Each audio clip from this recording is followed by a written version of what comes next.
மாணவர்களே, தேவநாமம் நம்மத்திலே மகிழப்படுவதாக. நாம் கடந்த வாரத்திலே நாம் நெகேமியாவினுடைய புத்தகம் அதனுடைய 6ஆம் அதிகாரத்தை நாம் தியானித்து ஒருவேளை உங்களுக்கு ஞாபகம் இருக்கலாம். நெகேமியாவினுடைய புத்தகம் 6ஆம் அதிகாரத்திலே எதிர்ப்புகளை சந்திப்பதற்காக உறுதியுடன் அல்லது துணிச்சலுடன் நிற்பதை குறித்துதான் அந்த 6ஆம் அதிகாரம் நமக்கு பேசுகின்றது. ஏனென்றால் அவர்கள் ஏறக்குறைய அந்த அலங்கத்தை கட்டி முடிக்கக்கூடிய பணியில இருக்கிறார்கள். அலங்கம் கட்டி முடிக்கப்பட்டாயிற்று. ஆனாலும் அலங்கத்தை சுற்றி அங்கே அங்கே அந்த வாசல் எழுப்பப்பட வேண்டியதாக இருக்கிறது. ஆகவே அந்த வாசல் மட்டும் எழுப்பப்பட வேண்டியிருக்கின்ற அந்த பணியை அவர்கள் சத்துருக்கள் கேள்விப்பட்ட பொழுது அவர்கள் உடனடியாக ஜனங்களுக்கு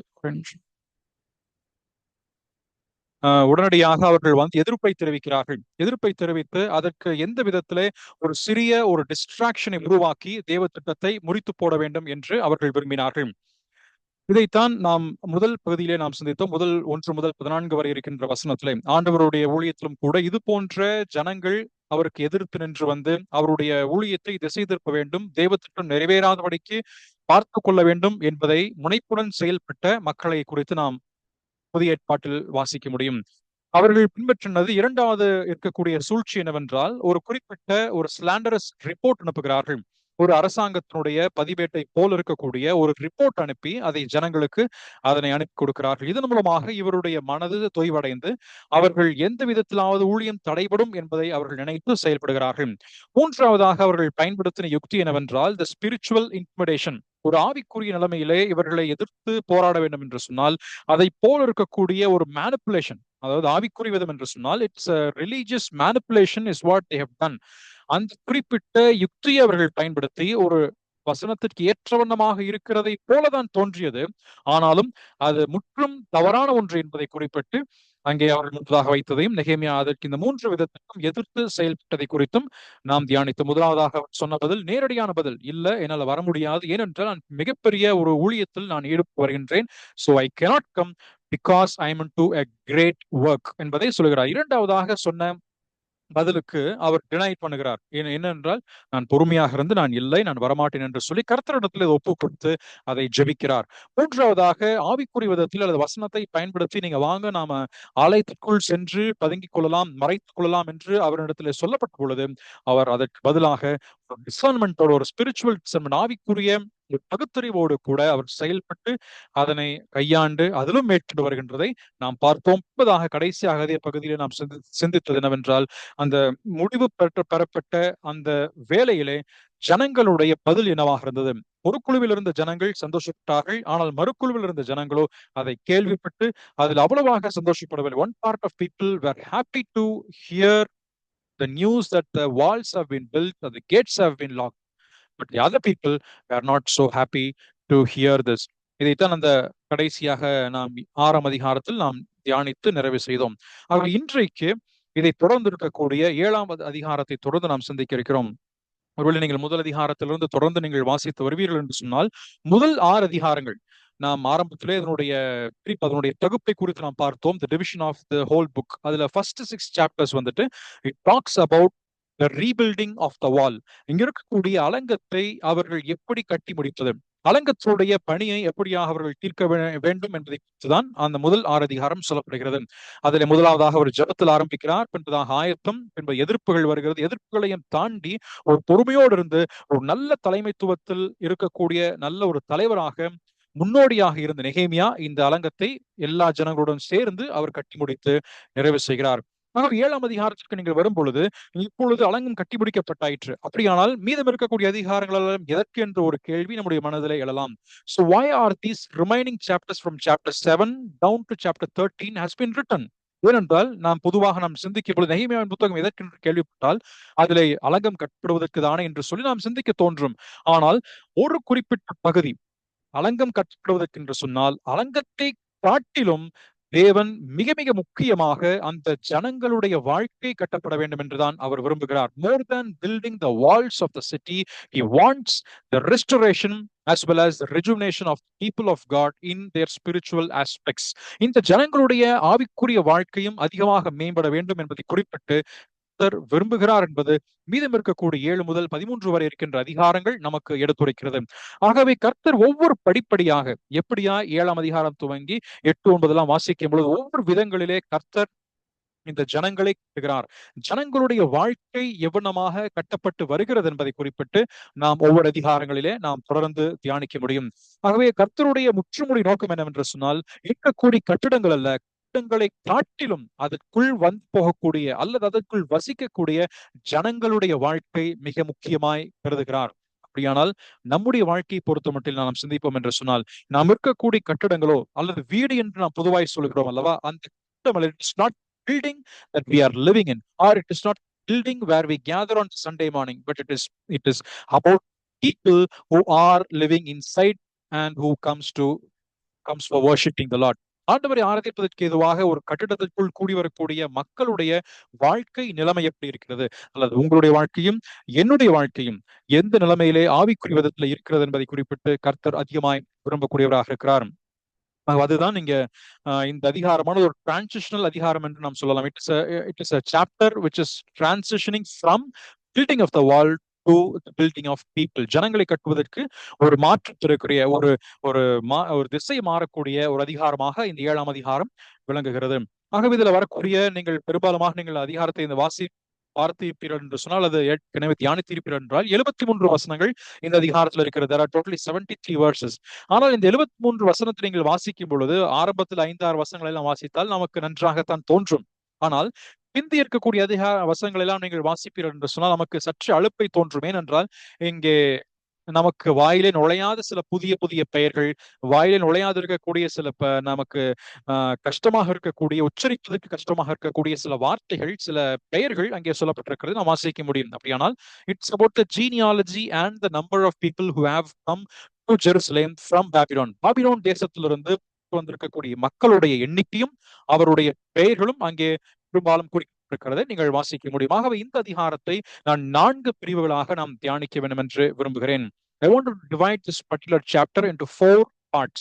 முதலாவதாக முதல் 3 வசனத்தை நாம் வாசிக்கலாமே. முதல் 3 வசனத்தை நாம் தியானிக்கும் பொழுது, it is the appointment of godly leadership.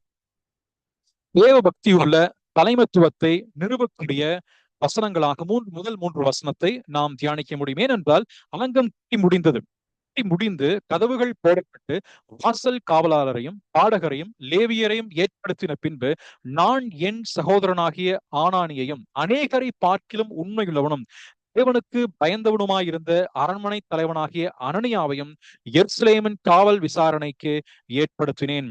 அவர்களை நோக்கி, வெயில் ஏறும் மட்டும் எருசலேமின் வாசல்கள் திறக்கப்பட வேண்டாம். நீங்கள் நிற்கும் போதே கதவுகளை சாத்தி தாழ்பால் போட்டு எருசலேமின் குடிகளில் காவலாளர் அவரவர் தங்கள் காவலிலே அவரவர் தங்கள் வீடுகளுக்கு எதிராக நிற்கப்பட வேண்டும் என்றேன். ஆகவே இங்கே இருக்கக்கூடிய விஷயத்தை நாம் தியானிக்கும் பொழுது நெகேமியா என்ன சொல்ல வேண்டும் என்று விரும்புகிறார்? நெகேமியா தன்னுடைய மக்களுக்கு முன்பதாக அவர் தீர்மானம் வைத்திருக்கக்கூடிய என்னுடைய மனதிலே ஒரு எண்ணத்தை உருவாக்குகின்றார். அந்த எண்ணத்தின் பிரகாரமாக இப்பொழுது ஜனங்கள் மத்தியிலே குறிப்பிட்ட நிலைமையிலே குறிப்பிட்ட சில நபர்களை அவர் அமைக்க வேண்டும் என்று விரும்புகிறார். ஏனென்றால் அலங்கம் கட்டுமுடிக்கப்பட்டாயிற்று, வந்ததனுடைய நிறைவேற்றப்பட்டாயிற்று. அதைத்தான் சொல்லி ஆரம்பிக்கிறார். அலங்கம் பெற்றாயிரு. The wall has been completed. It is built. It is standing in its position. The people's life has to be built and has to be maintained at the same level. சில நேரங்களில் நாம் பார்ப்போம் என்று சொன்னால், ஒரு குறிப்பிட்ட கட்டடம் கட்டி முடிக்கப்படும், அல்லது குறிப்பிட்ட அலங்கம் கட்டி முடிக்கப்பட்டுவிடும், அல்லது நம்முடைய சாலைகள் கட்டி முடிக்கப்பட்டுவிடும்.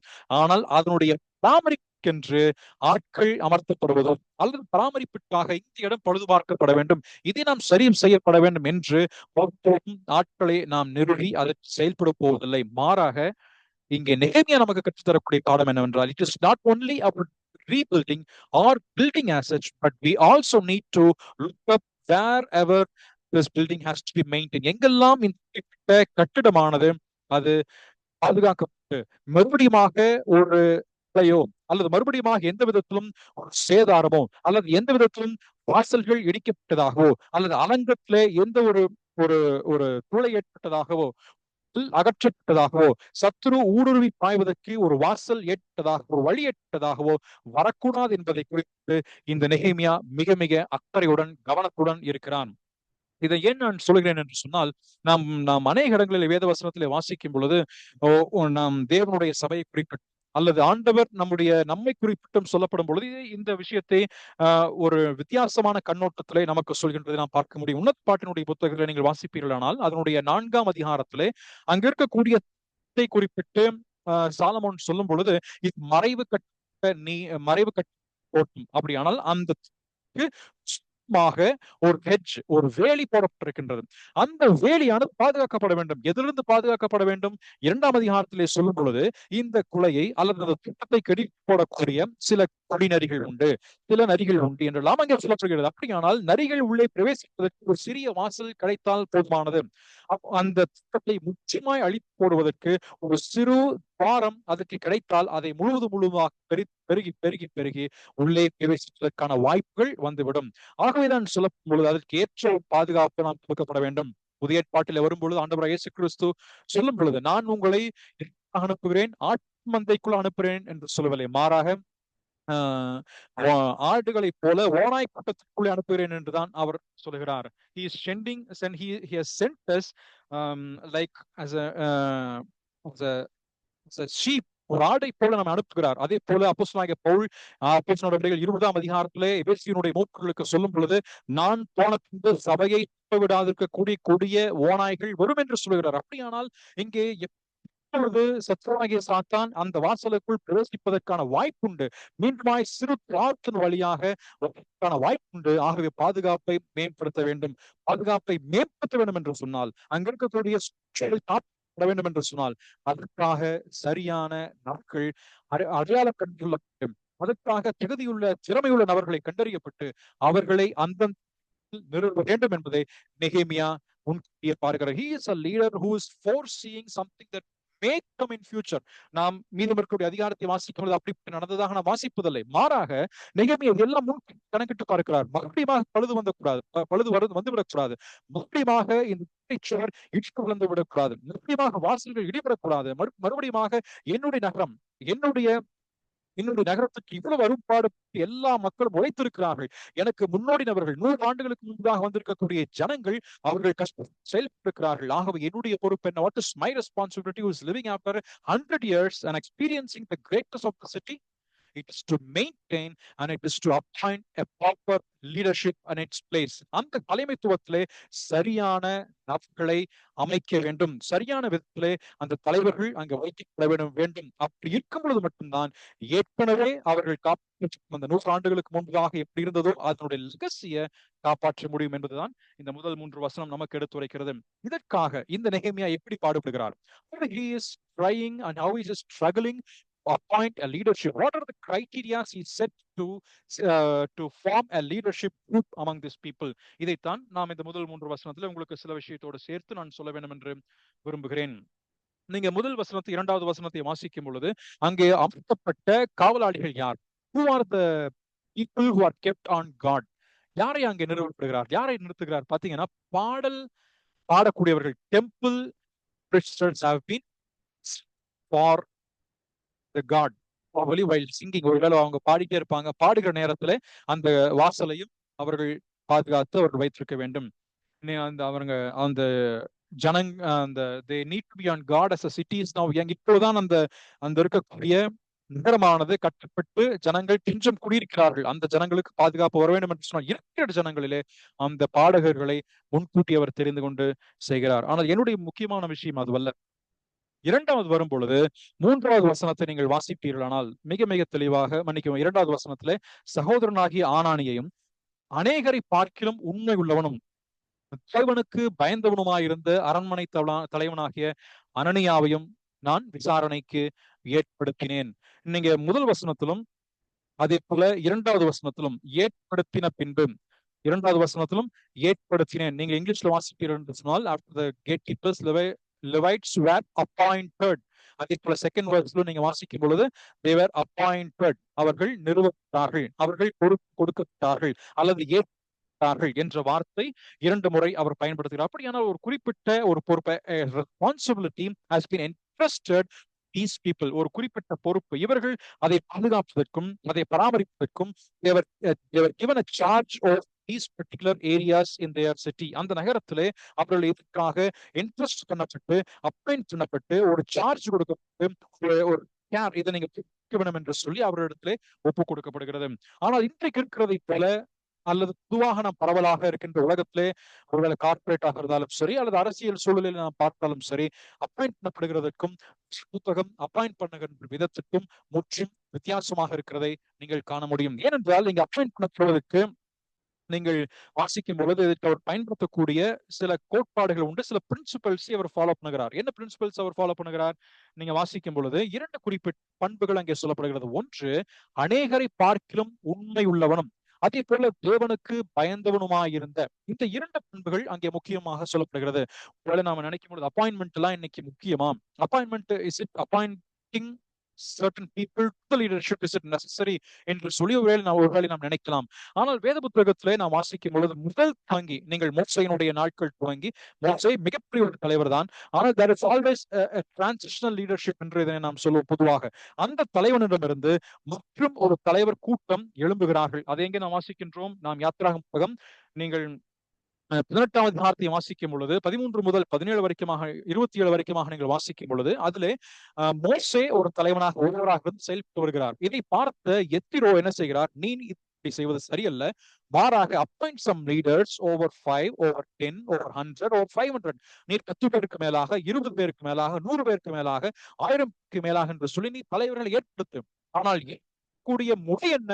அதை அவர் அந்த எப்பவே சொல்லுகிறார், கர்த்தருக்கு பயந்தவர்கள், ஆகவே அதற்கு உண்மை உள்ளவர்கள் நீ என்று சொல்லி அதற்கான நிபந்தனைகளையும் சொல்லுகிறார். நீ சும்மா உனக்கு விருப்பமானவர்கள், உனக்கு இசைவாக இருக்கக்கூடியவர்கள், select some people from this category, select people from of this category, இல்லைன்னா select people from your relative, select people from this particular land, this particular strata of life. அந்த ஸ்டேட்டில் இருக்கக்கூடியவர்களை தெரிந்து கொள்ள என்று சொல்லவில்லை. மிக தெளிவாக அங்கே சொல்லும் பொழுது ஜனங்கள் எல்லாருக்கும் among all people, அதே அடுத்த வசனத்தில் நீங்கள் வாசிக்கும் பொழுது ஜனங்கள் எல்லாருக்குள்ளும் among all people என்று 2 முறை அவர் சொல்கிறார். அப்படியானால் you need not have any kind of a piece of God when you appoint a person as a leader. நம்மை அல்லது ஒரு குழுவில் இருக்கக்கூடிய ஜனங்களை நீ தெரிந்து கொள்ளும் பொழுது உனக்கு இருக்க வேண்டிய நிபந்தனைகள், உனக்கு பிரியமானவன், உனக்கு இசைவாக இருக்கக்கூடியவன், நீ சொல் பேச்சை உன்னுடைய சொல் பேச்சை கேட்கக்கூடியவன் எல்லாம் நீ ஏற்படுத்தக்கூடாது. மாறாக கர்த்தருக்கு பயந்தவர்கள், கர்த்தரை அறிந்தவர்கள், தெரிந்து கொண்ட உண்மையுள்ள ஜனங்களை நீ அமைக்க வேண்டும் என்று அங்கே சொல்லப்படுகிறது. அப்படியானால் இந்த குவாலிட்டிஸ்ல இங்கே நெகமியாவில் வாசிக்கும் பொழுதும் இருக்கக்கூடிய குவாலிட்டிஸ் நீங்க பார்க்கும் பொழுது மிக தெளிவாக 2 குவாலிட்டிஸ் அங்கே சொல்லப்படுகிறது. அதிலே நான் இப்படி அதனை வைத்திருக்கிறேன். முதலாவதாக அவர்கள் பார்க்க வேண்டிய விஷயம் என்னவென்றால் they need to be spiritual. கர்த்தருக்கு பயந்தவர்களா? உண்மையாக அறிந்து கொண்ட ஜனமா? உண்மையாக இருக்கக்கூடிய ஜனமா? அல்லது தேவ ஜனத்தை கூட உண்மையாக இருக்கக்கூடிய ஒரு மக்களா? அவர்கள் செயல்களிலே, அவர்கள் வார்த்தைகளிலே, அவர்கள் நடவடிக்கைகளிலே உண்மையுள்ளவர்களாக இருக்கிறார்களா? அதை நெகேமியாவோட முதல் சொல்லப்படுகிறது.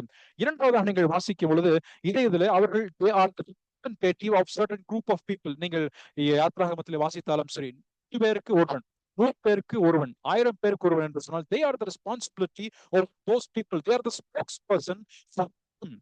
இதே போல இங்க அப்பாயிண்ட் பண்ணப்படக்கூடிய ஆனானியாக இருந்தாலும் சரி, எருசலேமின் காவல் விசாரணைக்கு ஏற்படுத்தேன் என்று சொல்லப்படும் கூட they are responsible for that, they are the spokesperson for that, they are their utmost accountability. அவர்கள் அந்த ஜனங்களுக்கு அல்லது அங்க இருக்கக்கூடிய அலங்கத்துக்கு இவர்கள் தான் கடனாளிகள், பொறுப்பாளிகளாக இருக்கிறார்கள் என்பதையும் இதன் மூலமாய் நாம் காண்கிறோம். மூன்றாவதாக பார்க்கும்பொழுது it is a shared leadership, it is not a one man leadership, it is a plurality of leadership. இங்கே நாம் வாசிக்கின்றோம். யாத்ராகமத்தினுடைய எடுத்துக்காட்டை வாசித்தாலும் சரி, அல்லது காலங்களிலே தாவீதின் வாழ்க்கையிலே அவர் தலைவர்களை எல்லாம் ஏற்படுத்துகிறார், பாடகரை ஏற்படுத்துகிறார், இருக்கக்கூடிய எல்லா நபரையும் ஏற்படுத்துகிறார். அங்கேயும் நீங்கள் வாசிக்கும் பொழுதும் இந்த plurality of leadership, தலைமைத்துவத்தில் இருக்கின்ற பன்மை அங்கேயும் வருகின்றதை நாம் காண்கிறோம். இதுவரைக்குமாக மோசே ஒரு தலைவன், இதுவரைக்குமாக நெகேமியா தலைவர், இதுவரைக்குமாக தாவீது ஒரு தலைவர். ஆனால் பட்சத்திலே அங்கே நபர்களை அந்தந்த ஏற்படுத்தக்கூடிய விதத்தை தான் இங்கே வாசிக்கின்றோம். நெகேமியா போயிடுவாரா? Will Nehemiah go out of the scene? Will Moses get out of the scene? It is not going to be that, but there will be leaders adjacent to Moses. There will be leaders alongside நெகேமியாவுடன் சேர்ந்து பணியாற்றக்கூடிய, உழைக்கக்கூடிய அதே மனதை உடைய இருக்கக்கூடிய தலைவர்கள் இங்கே ஏற்படுத்தப்படுகிறார்கள். நீங்கள் ஏற்பாட்டுக்கு வரும்பொழுதும் கூட இந்த விஷயமானது அழுத்தமாக இந்த பண்புகள், நான் சொன்ன இந்த 3 பண்புகள், they need to be spiritual, they need to be the spokesperson, they need to be a shared leadership என்கின்ற விஷயமானது அது அதிகமாக விரிவடைந்து சொல்லப்படுகின்றதை நீங்கள் வாசிக்க முடியும். அப்போஸ்தலனாகிய பவுலும் கூட இதை பற்றி 1 தீமோத்தேயு 3ஆம் அதிகாரம் தீத்து நிருபத்தை எல்லாம் நாம் வாசிக்கும் பொழுது மிக தெளிவாக இங்கே சொல்கிறார். நாம் கண்காணிகளை ஏற்படுத்தும் பொழுது நீ அந்தந்த இடத்துக்கு நீ ஏற்படுத்த வேண்டும் என்று அப்போஸ்தலனாகிய பவுல் சொல்லும் பொழுதும் கூட இதனுடைய அது இங்கே நிறைய குவாலிட்டி சொல்லியிருந்தாலும் இதெல்லாம் நாம் கன்சைஸ் பண்ணோம்னா இந்த 3 நிலைமைக்குள் வரும் என்பதை நாம் தெளிவாக பார்க்க முடியும். ஆனால் இன்றைக்கும் இது இப்படிதான் நடைபெறுகிறதா என்று கேட்டால் அது கேள்விக்குறியாக இருக்கிறது. அதை நாம் சிந்தித்து பார்ப்போம் தனிப்பட்ட முறையில். ஏனென்றால் ஏற்பாட்டில் வரும் பொழுது the qualities are very very clear. In Acts of Apostles chapter 6 verse 3 வாசிக்கும் பொழுது அங்கேயும் தெளிவாக அது சொல்லப்படுகிறது. First Timothy 3 ஆனாலும் சரி, அல்லது Titus chapter 1 verse 5 to 7லயும் மிக தெளிவாக the leadership of the assembly of God has to be very very carefully appointed by people who are already in leadership. ஏற்கனவே தலைமைத்துவத்திலே இருக்கக்கூடியவர்கள் சரியான விதத்திலே அடுத்த தலைவர்களை தெரிந்து கொள்ள வேண்டும். அப்படியானால் இருக்கின்ற விஷயம் இட் இஸ் a legacy. அப்போ தலைவன் இன்னொரு தலைவரை ஏற்படுத்த வேண்டும் என்று சொன்னால் ஏற்கனவே இருக்கக்கூடிய தலைவன் யாராக இருக்க வேண்டும்? அப்போ ஒரு தேவபக்தியுள்ள இதே நிபந்தனைகளுக்கு ஒரு தலைவனாக இருந்தால் மட்டும்தான் அடுத்த தலைவர்களை உருவாக்க முடியும். Only when a leader who is fulfilling this kind of characteristics in his life or a godly leadership can only beget a godly leadership. இதை நான் ஏன் இவ்வளவு அழுத்தமாக சொல்கிறேன் என்று சொன்னால் ஒரு சபையினுடைய ஒரு வளர்ச்சி அல்லது சபையினுடைய ஆரோக்கியம் அல்லது மக்களுடைய ஆரோக்கியம், இங்க இஸ்ரவேல் ஜனத்தினுடைய ஆரோக்கியம் என்று சொல்வது அந்த தலைவனுடைய ஆரோக்கியம் எப்படியோ அது போலதான் அது காணப்படும். If the leadership fails, the whole congregation crumbles down. நான் இந்த 6th சாப்டர்ல சொல்லும் பொழுது இதைத்தான் நான் சொன்னேன். ஏன் 6ஆம் அதிகாரம் வரும்பொழுது தாக்குதல் நேரடியாக லீடர்ஷிப் இதுமாக ஜனங்களை துன்புறுத்தின சாத்தான் இதெல்லாம் விட்டு நேரடியாக இதெல்லாம் சின்னதாக they have become petty issues. இந்த சின்ன விஷயங்களாக இந்த மக்கள் விட்டார்கள். மாறாக இப்பொழுது நான் தலைவனை அடித்தால் if at all I leadership and the leadership has crumbled down, automatically these people will get scattered. இந்த ஜனங்கள் கொஞ்சமாக அவர்களே தன்னை போல விட்டு விடுவார்கள் என்பதைத்தான் சாத்தான் செய்கிறான். இன்றைக்கும் சபையின் மத்தியிலே அவன் கைவிப்பது எங்கே? சாதாரண மக்கள் எல்லாம் அடுத்தடுத்த நிலைமையில் தான்.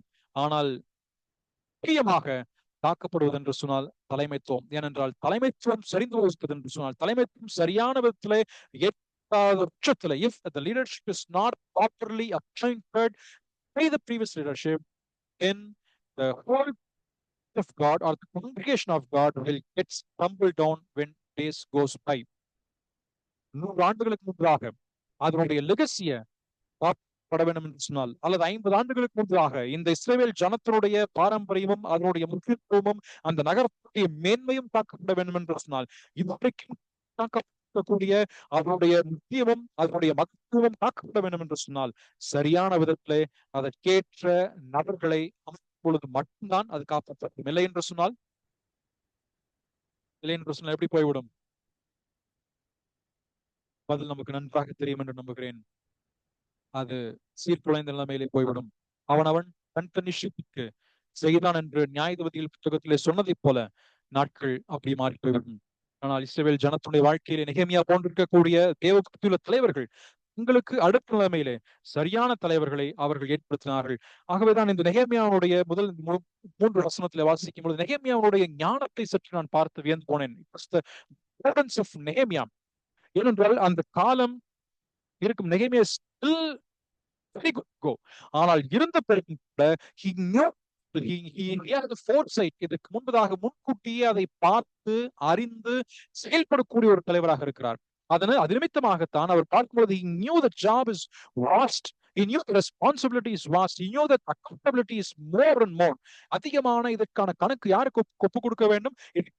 கொடுக்க வேண்டும். இதனுடைய ரெஸ்பான்சிபிலிட்டி யாருக்கு ஒப்பு ஆண்டவருக்கு கொடுக்க வேண்டும். Because these were the people who have been given the responsibility of Nehemiah. நெகேமியாவுடைய கரத்தில் ஒப்பு கொடுக்கப்பட்ட மக்கள் இதற்கான கணக்கை கேட்பார். நம்முடைய ஜனத்திற்கு கொடுக்கப்பட்டிருக்கக்கூடிய மக்களுடைய நலன் அவருடைய ஆவிக்குரிய வளர்ச்சி, இந்த ஜனத்தினுடைய பாதுகாப்பு, இந்த நகரத்தினுடைய பாதுகாப்பு. நீ என்ன செய்தாய்? நீ இத்தனை ஆண்டுகளாக நீ இந்த இந்த இந்த மந்தைக்கு நீ தலைவனாக இருந்தாயே. You have been in the leadership position for so long and for so many years, and how have you fulfilled the responsibility? Have you done it fully? Have you done it faithfully? Have you done it perfectly in the way that I expect? என்ற ஒரு கேள்வி இந்த நெகேமியாவுக்கு வரும் என்று நினைத்தார் என்னமோ, அதனாலே அவர் செய்கிறார். இரண்டாவதாக பார்க்கும் பொழுது he knew the word. இதற்கு முன்பதாகவே மோசே, தாவீது போன்ற பெரும் தலைவர்கள் இதனை செய்திருக்கிறார்கள். எஸ்ரா போன்றவர்கள் செய்திருக்கிறார்கள். அதை பின்பற்றி இவரும் அதே வழியை செய்கிறார். மூன்றாவதாக பார்க்கும் பொழுது he knew the people. அந்த ஜனத்தின் மத்தியிலே 6 அதிகாரங்களிலே பார்த்த இந்த மக்கள், 6 அதிகாரங்களில் இந்த மக்களோடு மக்களாக இருந்து கலந்து உள் இறங்கி அவர் வேலை செய்த பொழுது எந்த நபருக்கு எந்தெந்த பொறுப்பை கொடுக்க வேண்டும், who have given the responsibility among people of God. இந்த ஜனங்களுக்கு இந்த பொறுப்பை கொடுக்கணும், இந்த ஜனத்திற்கு இந்த ஆடகரனுடைய பொறுப்பை கொடுக்க வேண்டும் என்று he knew the people so much. He knew the resources who are been given by God. தன்னுடைய கரத்திலே கர்த்தரால் கொடுக்கப்பட்டிருக்கக்கூடிய நபர்களை அவர்களை பயிற்றுவித்து ஒரு ஆளாக்கி வரும் பொழுது அவர்களை தலைமைத்துவத்தினுடைய பொறுப்பிலே பார்த்து அங்கே அமர்த்த விரும்பக்கூடியவராக இருக்கிறார். He knew the people. இதுதான் நெகேமியாவுடைய ஞானமாக நான் இங்கே பார்க்கிறேன். He appoint பண்ணப்பட வேண்டும் என்று சொன்னால் அது ஒரு it's not an easy job. It is not a simple job. It is not something done carelessly. அலட்சிய மனப்போக்குடன் நாம் நினைக்கக்கூடியதோ செயல்படக்கூடியதோ அல்ல இந்த விஷயம். இது it has to be done very carefully, very meticulously, மிக மிக நேர்த்தியாக, மிக மிக கவனத்துடன், மிக மிக ஆவிக்குரிய கண்ணோட்டத்துடன் இந்த அமைச்ச அல்லது ஏற்று அப்பாயிண்ட் பண்ணப்படக்கூடிய ஒரு வேலையை அவர்கள் செய்ய வேண்டும் என்பது நெகேமியா அறிந்திருக்கிறார். இரண்டாவதாக நாம் வாசிக்கக்கூடிய இதே வேத பகுதியிலே அக்னாலேஜ்மெண்ட் ஆஃப் த பீப்புள்.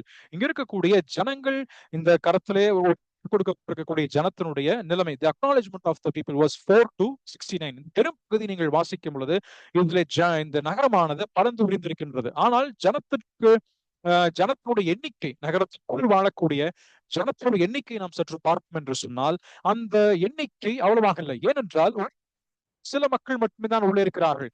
இன்னும் நகரமானது ஜனங்களால் நிரப்பப்பட வேண்டியதாக. There are still more people have to be occupied within the city.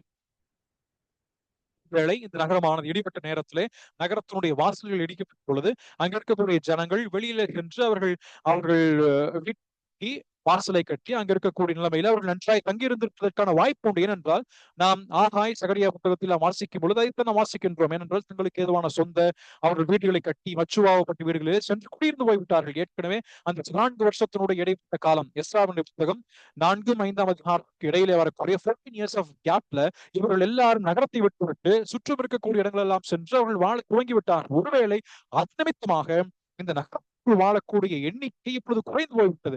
ஆனால் நெகேமியா இதனை பார்க்கும் பொழுது நகரப்பட்டாயிற்று, ஆனால் நகரத்தில் இருக்கக்கூடிய மக்கள் இங்கே வந்து தங்க வேண்டும் என்பதை அவர் நினைக்கிறார். அப்பொழுதுதான் இவருடைய மனதிலே ஒரு எண்ணத்தை ஆண்டவர் உருவாக்குகிறார். நீங்கள் வாசிக்கும் பொழுது நெகேமியாவுடைய புத்தகம் 7ஆம் அதிகாரத்திலே 5வது வசனத்தை வாசிக்கும் பொழுது, அப்பொழுது வம்ச அட்டவணைகளை பார்க்கிறதற்கு நான் பிரபுக்களையும் அதிகாரிகளையும் ஜனங்களையும் கூடிவரச் செய்ய என் தேவன் என் மனதிலே ஒரு எண்ணத்தை உண்டாக்கினார். என்ன எண்ணத்தை உண்டாக்குகிறார்? இது தேவன் தனக்கு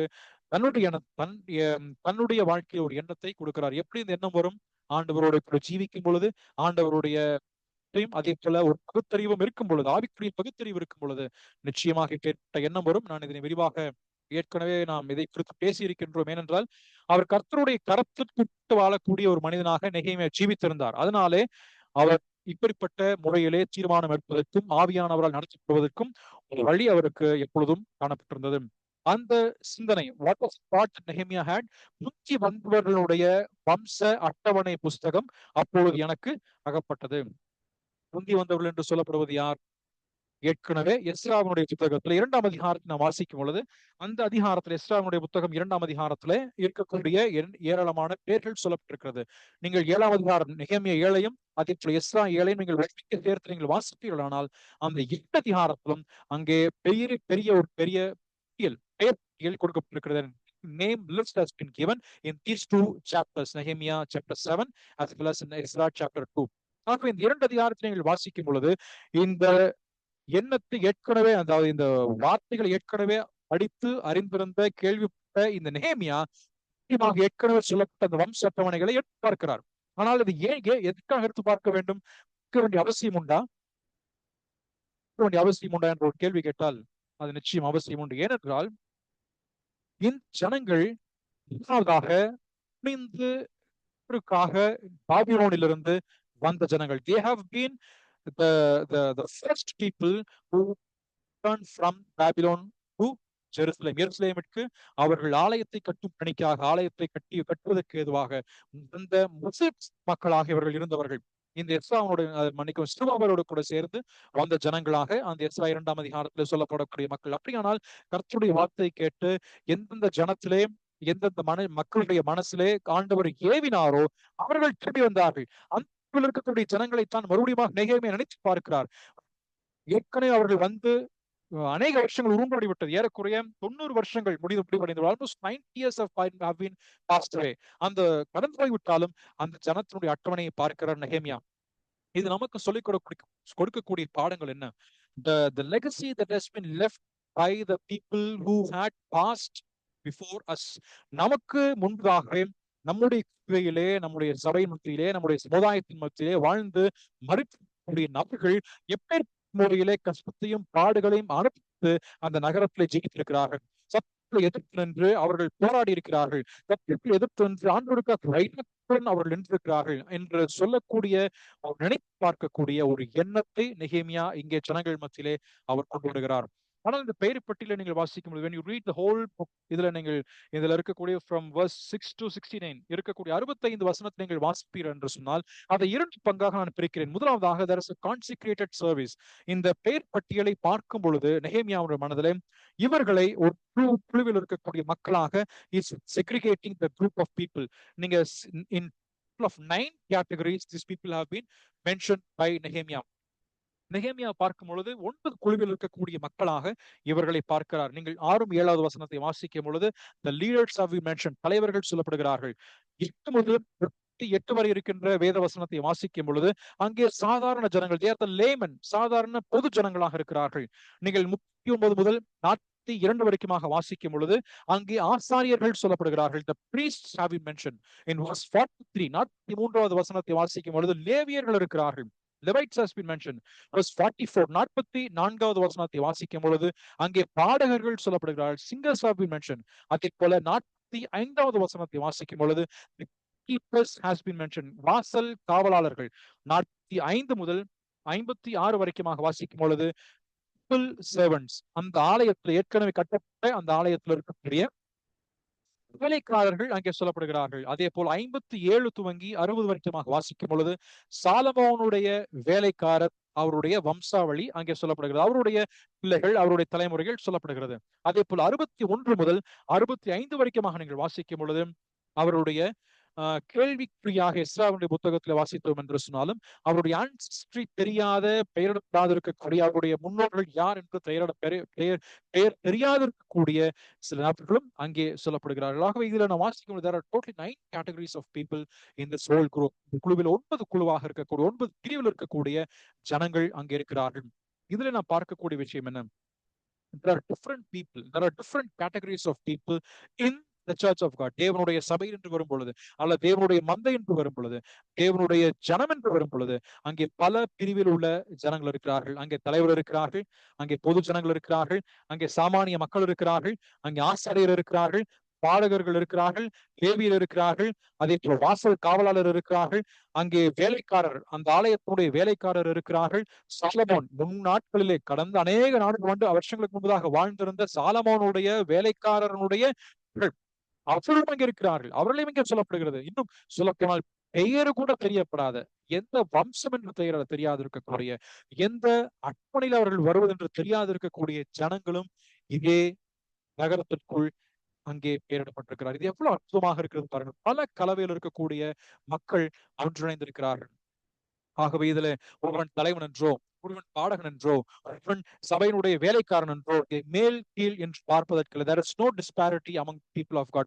All of them have been consecrated for the service of God. இவர்கள் எல்லாரையும் பார்க்கும் பொழுது இவர் எல்லாரும் எதற்காக வந்தவர்கள்?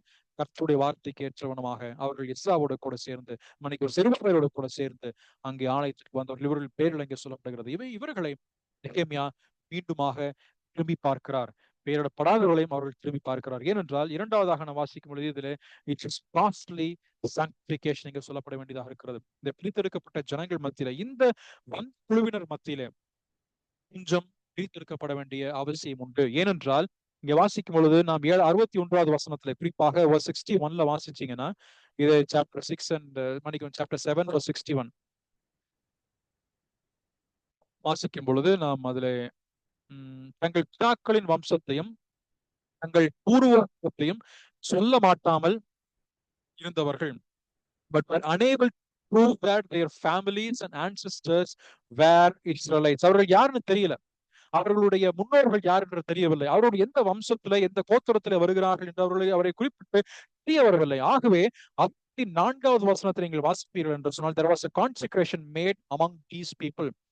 64வது வசனத்துல இவர்கள் தங்கள் வம்ச அட்டவணையை தேடி அதை காணாமற் போய் ஆசாரிய ஊழியத்துக்கு விளக்கமானவர்கள் என்று எண்ணப்பட்டார்கள். ஆசாரியர்களும் கூட அங்கே அபாயாவின் குமாரர் கீழையாத்தினான பர்சிலாயின் குமாரத்திகளில் ஒருத்தி விவாகம் பண்ணி அவர்கள் வம்ச நாமம் தெரிவிக்கப்பட்ட பர்சிலாயின் புத்திரர். இவர்களுக்கு வம்ச அட்டவணை தேடி பார்த்தால் அதை காணாமற் போய்விட்டது. அவர்களை ப்ரூவ் பண்ணப்படுவதற்கான ஒரு அவரிடத்துல இல்லை. ஆகவே நெகேமியா சொல்லக்கூடிய விஷயம், ஊரின் தும்மிம் என்பவைகள் உள்ள ஒரு ஆசாரியின் எலும்பு மட்டும் அவர்கள் மகா சுத்தமானதிலே புசிக்கத்தகாதென்று பிர்ஷாதா என்றால் நெகேமியா, அவனுடைய மறுபெயர் தான் அது, அவர்களுக்கு சொன்னான். அப்படி ஒரு கான்சிக்ரேஷன் கர்த்தருடைய ஒளித்திருக்கின்ற வரும் பட்சத்துல உங்களுடைய பெயர் இதுவரைக்கும் இந்த புத்தகத்துல இல்ல, உங்களுடைய பெயர் அட்டவணை நான் தேடி பார்த்தேன், இதுவரைக்கும் இல்லை.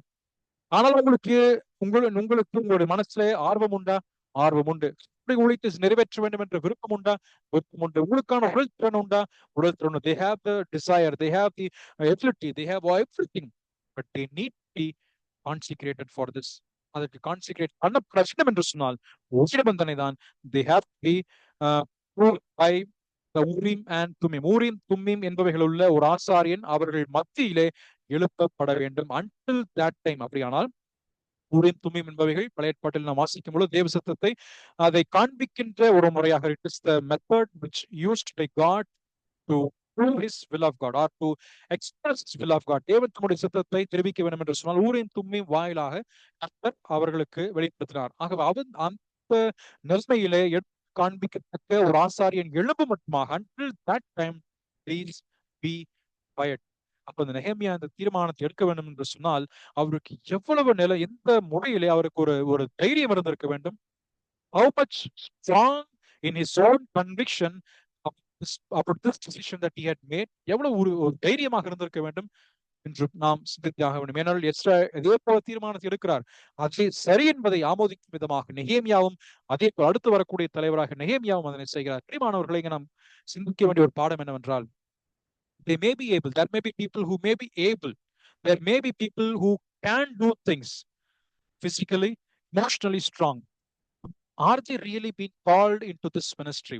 Have they been really appointed by God? இங்கேதான் அந்த ஊரின் தும்மீம் என்று சொல்வதன் மூலமாய் நான் சொல்லுகின்ற விஷயம் அதுதான் இருக்கிறது. இந்த ஜனங்கள் திறனுள்ளவர்கள் தான். இந்த ஜனங்கள் பார்ப்பதற்கு நன்றாய் திரகாத்திரமாக இருக்கக்கூடிய மக்கள் தான், உடல்வாக இருக்கக்கூடிய மக்கள் தான், சுத்திரம் இருக்கக்கூடிய மக்கள் தான், திறனாக செயல்படக்கூடிய மக்கள் தான், அல்லது உலக பிரகாரமாக பார்க்கும் பொழுது நல்ல முறையிலே நல்ல பதவியோட நல்ல பொசிஷன்ல கார்பரேட்ல நல்ல பொசிஷன்ல நல்ல வேலை வாய்ப்புகளோடு இருக்கக்கூடிய மக்களாக இருக்கலாம். They may be occupying bigger positions in the world. Are they really being called into this ministry? இந்த ஊழியத்தை நிறைவேற்றுவதற்கு எதுவாக, அல்லது இங்கே பெயரிடப்படுவதற்கு எதுவாக, அல்லது தேவ சத்தத்தை வெளிப்படுத்தி காண்பிப்பதற்கு எதுவாக ஆசாரி ஊழியத்துக்கு இணைப்பதற்கு இவர்கள் தகுதியானவர்களா? இதைத்தான் இங்கே நெகேமியா தீர்மானம் எடுக்கிறார். அவர்கள் எல்லா விதத்திலும் physically they are completely fit. When it comes to the spiritual activities on taking over the responsibilities, they are not yet being called by God. தேவனால இன்னும் அவர்கள் அழைக்கப்பட்டு ஏற்படுத்தப்படவில்லை என்பது நெகேமியா மிக மிக தெளிவாக இங்கே நமக்கு எடுத்துரைக்கிறார். அதனாலதான் இந்த அதிகாரத்தை நீங்கள் வாசிக்கும் பொழுது appointment is very very important, very very carefully it has to be done.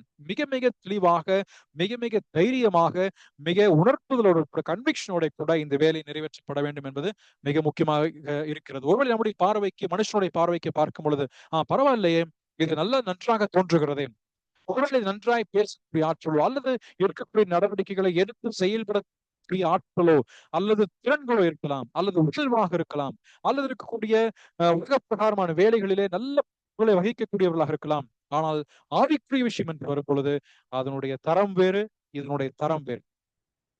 அதனுடைய தகுதிகள் வேறு, இதனுடைய தகுதிகள் வேறு.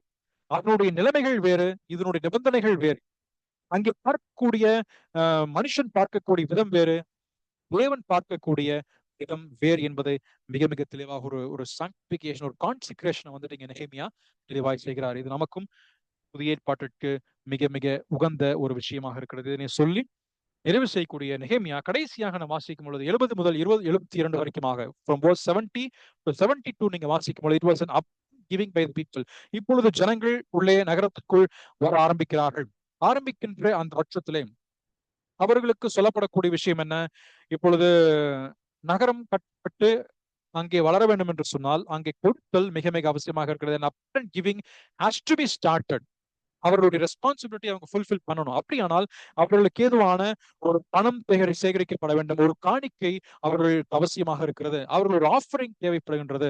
ஏனென்றால் இந்த நகரத்தினுடைய பராமரிப்பினுடைய வேலைகளுக்கென்று, அதனுடைய கட்டுமான பணிகளுக்கென்று மறுபடியும் 4, 5ஆம் அதிகாரத்தில் வந்த அதே பிரச்சனையை மக்கள் சந்திக்க கூடாது. ஆகவே இதனை எப்படி தீர்ப்பது என்று சொல்கின்ற விதத்திலே பார்க்கும் பொழுது நீங்கள் 70 முதல் 72 வரைக்கும் வாசித்தீர்கள் என்று சொன்னால் அங்கே வம்ச தலைவர்கள் சிலர் வேலைக்கென்று கொடுத்த விஷயம் ஷாதா 1000 தங்க காசு, 50 கலங்களையும், 530 ஆசாரிய வஸ்திரங்களையும் பொக்கிஷத்திற்கு கொடுத்தான். இங்கே கொடுத்தல் என்று வருகிறது. There was an upgiving by these people. ஆனால் அது எங்கே இருந்து ஆரம்பிக்கின்றது? From where it all started? Is it started from the last person in the congregation or is it from the leadership of the congregation? எங்கே இருந்து ஆரம்பிக்கின்றது?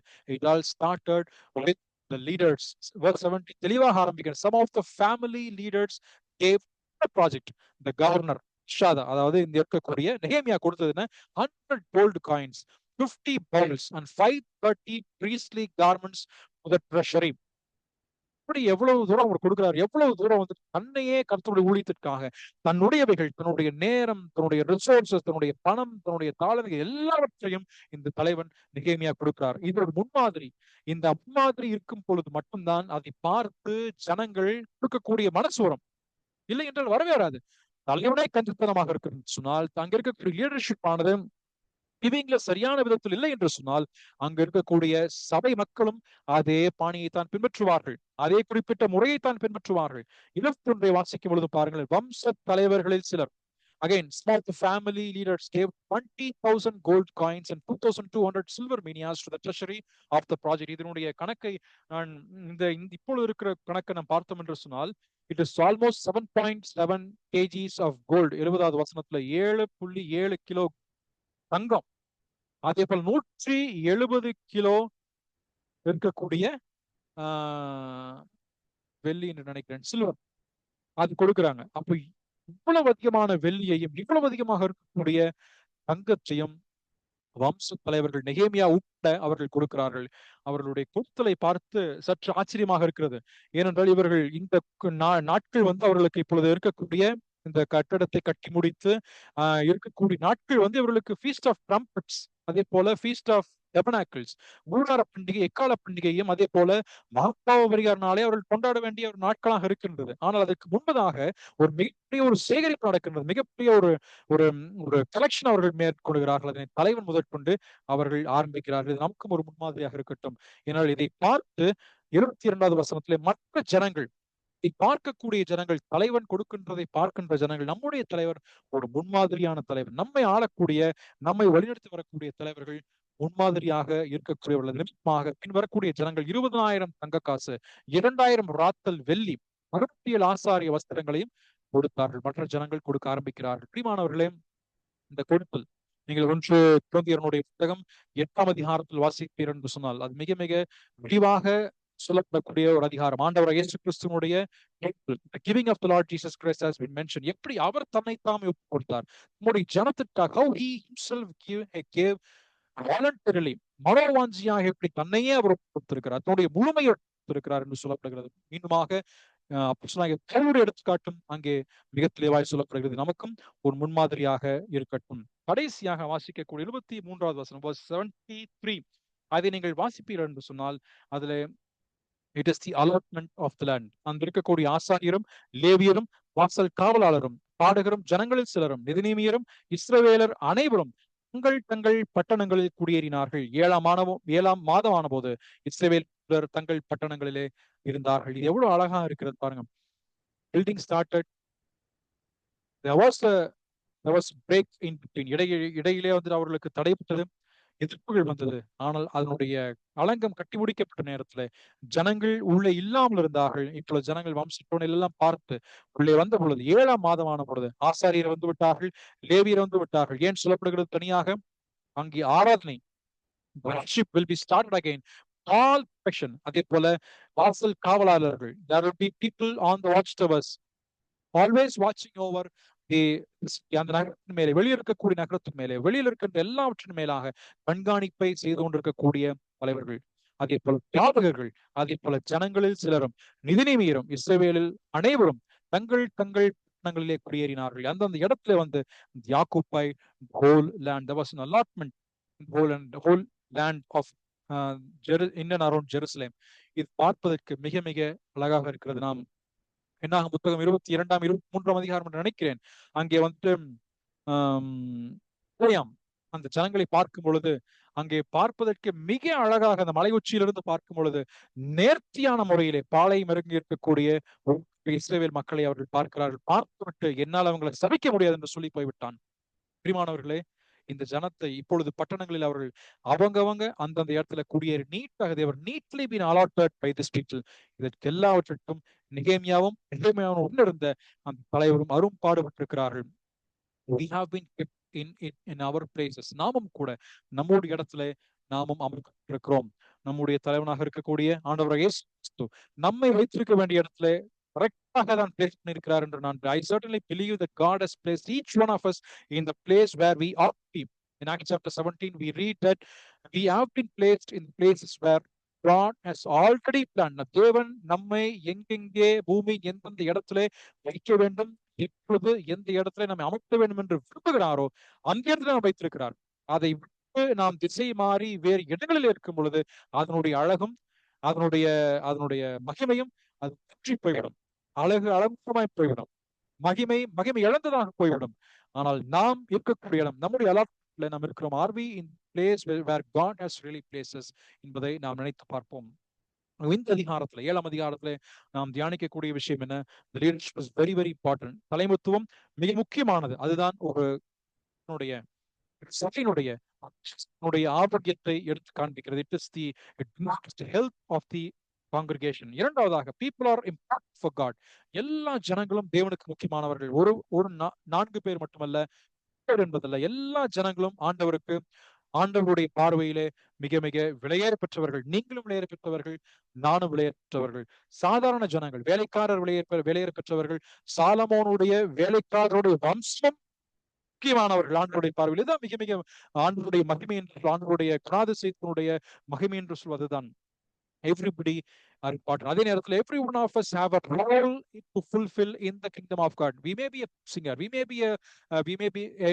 be an gatekeeper, ஒருவேளை வாசல் காவலராக இருக்கலாம், அல்லது பாடகராக இருக்கலாம், அல்லது ஆசாரியனாக இருக்கலாம், அல்லது தலைவனாக இருக்கலாம், அல்லது வேலைக்காரராக இருக்கலாம். சிறிய சிறிய பணியாக இருந்தாலும், எந்த பணியாக இருந்தாலும் ஆண்டவருக்கு உண்மையாக நாம் செய்வோம் என்று சொன்னால் அந்த பங்கு நம்ம நிச்சயமாய் கனப்படுத்துவார். அதே போல the Lord is able to and keep us going forward. தேவன் நம்மை எவ்வளவுதான் எதிர்ப்புகள் நாம் கடந்த வாழ்க்கையில நாம் சந்தித்தாலும், எவ்வளவுதான் இடர்பாடு நம்முடைய வாழ்க்கையில வந்தாலும், எவ்வளவுதான் பலவீனங்கள் நம்முடைய வாழ்க்கையில வந்தாலும், அக்னியாஸ்திரங்கள் நமக்கு எதிராக இருந்து நமக்கு எதிராக அறிக்கை எடுக்கக்கூடியவர்களாக இருக்கலாம், நமக்கு எதிராக இருந்து கொண்டு துணிச்சலுடன் பேசக்கூடியவர்களாக இருக்கலாம், ஆனால் நம்மை கொண்டு சொல்லக்கூடியவர்கள். It is the Lord who will keep us going. It is the Lord who will make us to be seated, make us to stand firm, place where he ought to be, not man wanted to be.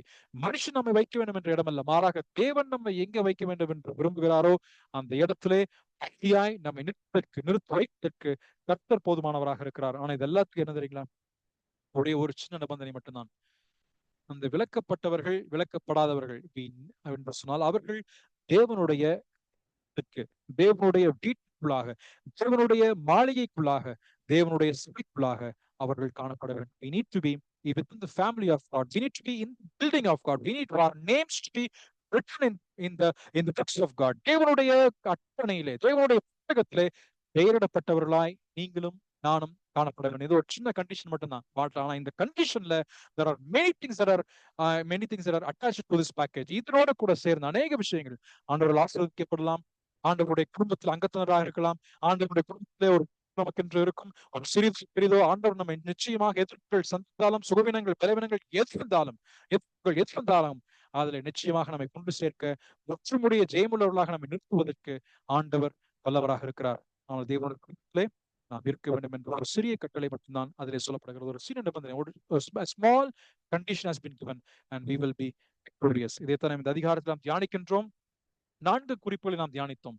The appointment of a godly leadership, acknowledgement of the people, அதே போல் abundant giving by the people and the leadership specifically, and the allotment of land. இதைத்தான் 7ஆம் அதிகாரத்தில் நாம் தியானித்தோம். நாம் தொடர்ந்து கர்த்தர் சித்தமானால் நாம் இதை நேரம் கிடைக்கும் பொழுது நாம் தியானிப்போம். தேவன் தாமே இந்த வசனங்களை நமக்கு ஆசீர்வதித்து பாராக. ஆமென்.